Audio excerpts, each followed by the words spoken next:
بسم اللہ الرحمن الرحیم۔ السلام علیکم ورحمۃ اللہ وبرکاتہ۔ امید کرتے ہیں تمام دوست احباب خیر خیریت سے ہوں گے۔ دوستو، پچھلے سبق کے اندر ہم حرکات اور مدات کے بارے میں کچھ اہم اصطلاحات ذکر کر چکے ہیں۔ تو آج کے سبق کے اندر ہم الف کے بارے میں ضروری معلومات دیں گے۔ بہت سارے ایسی اصطلاحات اور چیزیں ہیں جو الف کے متعلق ہیں، اور بہت سارے دوستوں کو اس کے بارے میں جو ہے پتہ نہیں ہوتا، معلومات نہیں ہوتی۔ تو آج کے سبق کے اندر ہم یہ انتہائی اہم معلومات آپ لوگوں کو دیں گے الف کے بارے میں۔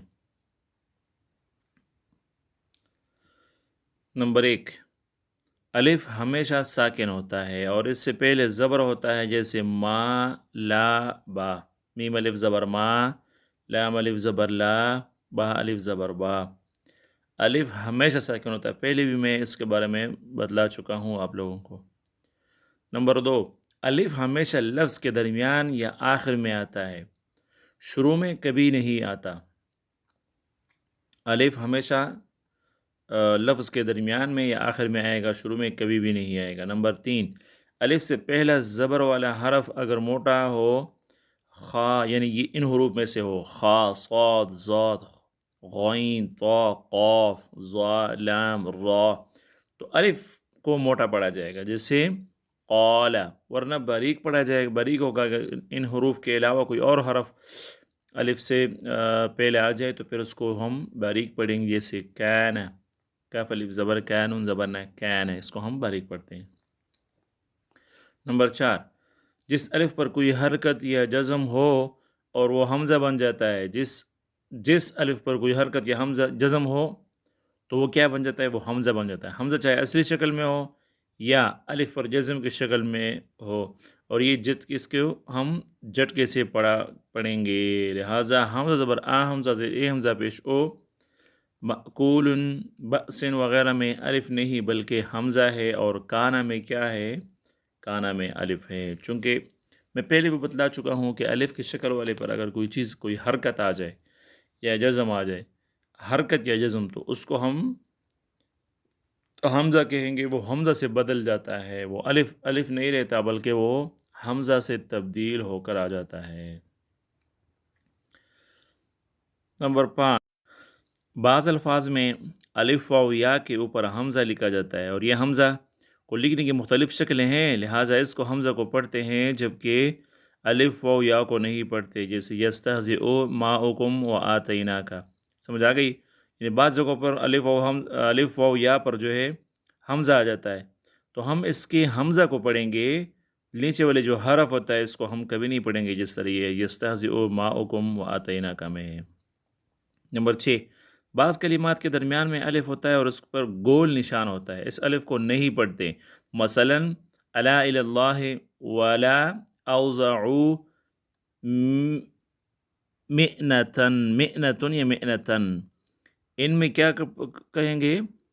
یعنی ان میں جو ہے یہ حمزہ کو گول کے اس پر گول جو ہے وہ نشان آتا ہے نا، گول قسم کا تھوڑا سا جو نقطہ ہوتا ہے، تو اس کو جو ہے ہم اس وقت ہم الف کو نہیں پڑھیں گے۔ جس جگہ پر بھی یہ نقطہ آ جائے الف پر تو ہم اس جگہ پر الف کو نہیں پڑھیں گے۔ قرآن کے اندر جہاں بھی اس طرح آ جائے الف کو نہیں پڑھیں گے۔ نمبر 7، کلمات 9 کلمات ایسے ہیں جن کے آخر میں الف پر گول نشان ہوتا ہے، اس الف کو نہیں پڑھتے، یعنی اس الف سے پہلے زبر والے حرف کو لمبا نہیں کرتے۔ جیسے انہوں نے یہاں پر یہ مثال ذکر کی ہے، او یعفوا، اگر یہ الف پر نقطہ نہ ہوتا تو ہم اس کو یعفوا پڑھتے، لیکن الف پر جو نقطہ ہے تو اس کو ہم او یعفوا پڑھیں گے، یعفوا نہیں پڑھیں گے۔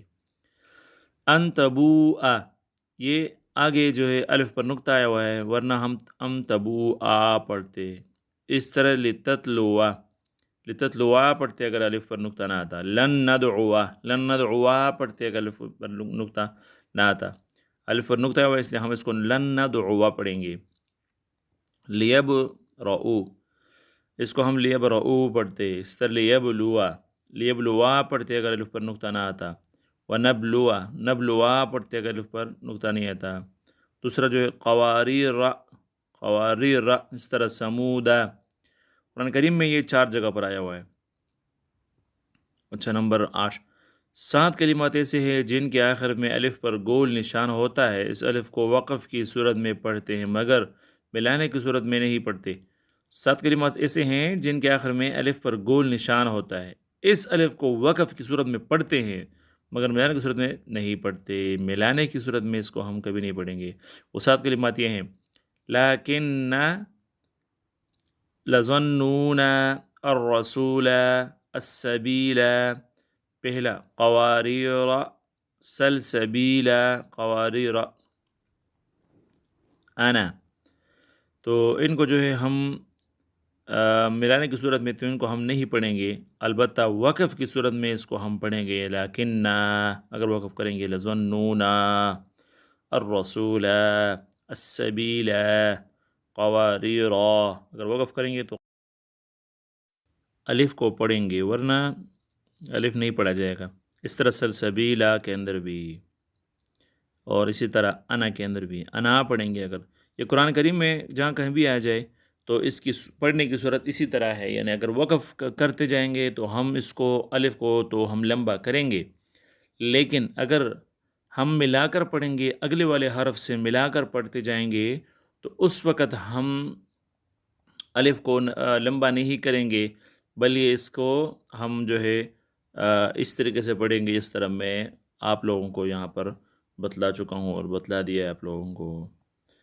تو یہ الف کی انتہائی اہم صورتیں ہیں، یہ ذہن میں رکھنے چاہیے آپ لوگوں کو. قرآن کریم کے اندر ان کا بڑا استعمال ہوتا ہے، تو اس لیے آپ لوگ یاد کرنا چاہیے. پھر بھی اگر کسی کو نہ آئے تو وہ کامنٹ کر کے پوچھ سکتے ہیں. آج کا سبق کتنا ہی ملتے ہیں کل، تب تک کے لیے اجازت دیجیے. اللہ حافظ.